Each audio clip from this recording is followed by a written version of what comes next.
জ্বর ও ব্যথা নিরাময়ে প্যারাসিটামলের মতো নিরাপদ ওষুধ খুব বেশি নেই। তাই এই ওষুধ আমাদের দেশে প্রচুর ব্যবহৃত। অনেকেই শরীরের তাপমাত্রা বাড়লে বা একটু জ্বর ভাব দেখলেই প্যারাসিটামল খেয়ে নেয়, কিন্তু চিকিৎসকের মতে শরীরের তাপমাত্রা 101 ডিগ্রি ফারেনহাইটের বেশি না হলে এই জ্বরের ওষুধ না খাওয়াই ভালো, কারণ ভাইরাল ফিভার নিজে থেকেই সেরে যায়। এর জন্য শুধু বিশ্রাম আর পর্যাপ্ত জলীয় খাবার প্রয়োজন। সামান্য তাপমাত্রা বাড়লেই বা গা ব্যথা করলেই প্যারাসিটামল খেয়ে নেওয়ার অভ্যাস অত্যন্ত বিপজ্জনক। আসুন জেনে নেওয়া যাক প্যারাসিটামল সম্পর্কে এমন কিছু তথ্য যা জেনে রাখা ভালো। দৈহিক ব্যথার উপশমে অধিকাংশ ক্ষেত্রে প্যারাসিটামল ব্যবহৃত হয়। মাথা ব্যথা, গলা ব্যথা, পেশির ব্যথা, দাঁতের ব্যথা ইত্যাদিতে প্যারাসিটামল খুবই কার্যকর। চিকিৎসকের প্রেসক্রিপশন ছাড়াই এটি বিক্রি হয় এবং যে কেউ কিনতে পারে, তবে তাই বলে চিকিৎসকের পরামর্শ ছাড়া প্যারাসিটামল ব্যবহার করা একেবারেই উচিত নয়। 2.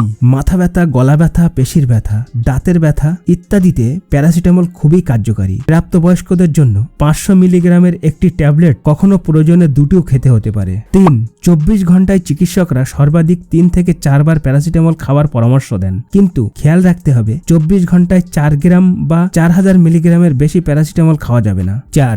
গা ব্যথা বা জ্বরের জন্য 3 দিন পর্যন্ত প্যারাসিটামল খাওয়া যেতে পারে। 3 দিনের সমস্যা না কমলে দ্রুত চিকিৎসকের পরামর্শ নিন। 5. প্যারাসিটামলের পার্শ্ব প্রতিক্রিয়া সাধারণত গুরুতর নয়, তবে শিশুদের বয়স আর ওজন অনুযায়ী প্যারাসিটামল দেওয়া উচিত। তাই শিশুদের প্যারাসিটামল খাওয়ানোর ক্ষেত্রে আগে চিকিৎসকের পরামর্শ নিতে হবে। 6. 4000 মিলিগ্রামের বেশি প্যারাসিটামল খাওয়া মোটেই উচিত নয়, কারণ তাতে কিডনি ও লিভারের মারাত্মক ক্ষতি করতে পারে। 7. চিকিৎসকের মতে শরীরের তাপমাত্রা 101 ডিগ্রি ফারেনহাইট বেশি না হওয়া পর্যন্ত জ্বরের ওষুধ না খাওয়াই ভালো, কারণ ভাইরাল ফিভার নিজে থেকেই সেরে যায়। তাহলে আজ এতটুকু, দেখা হচ্ছে পরের নতুন ভিডিওতে। আর আমার চ্যানেলে প্রথম হলে চ্যানেলটি সাবস্ক্রাইব করে পাশে থাকা বেল আইকনটি বাজিয়ে অল নোটিফিকেশন অন করে রাখুন এবং কমেন্ট বক্সে কমেন্ট করুন আপনার কি সমস্যা। নেক্সট ভিডিওতে আমি সেই বিষয় নিয়ে আলোচনা করব। ততক্ষণে ভালো থাকো, সুস্থ থাকো।